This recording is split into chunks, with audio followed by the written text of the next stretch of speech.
Let me finish tonight with this. Yesterday, Eliot Spitzer was my guest right here. I told him that when he cheated on his wife with a hooker, his wife should have thrown his clothes into Central Park. But as far as the public was concerned, it was really none of our business. He violated the law. That wasn't right. But we should have an adult conversation about the laws that he violated. I would argue that it's time to bring the world's oldest profession above board in communities willing to allow it, clean up the trade, clamp down on exploitation. Let government share in the revenue, but otherwise stay out of the private affairs of consenting adults. Beyond the role of the taxman, prostitution doesn't warrant the involvement of federal authorities.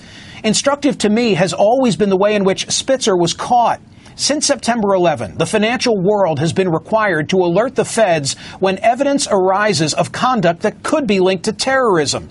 Spitzer's suspicious money transfers were the thread that led to his discovery. Some functionary or other recognized that this was a case of titillation, not terrorism, and yet nevertheless committed the resources that brought about Spitzer's public crash. What a waste of time, expertise, and the people's money. Alan Dershowitz once taught Eliot Spitzer at Harvard Law, and Spitzer worked for him as a research assistant on the Klaus von Bülow case. With regard to the investigation, Dershowitz once told me, quote, they used 5,000 wiretaps, they intercepted 6,000 emails. Every hour spent on going after prostitution is an hour that could have been spent on going after terrorists and going after people who victimize.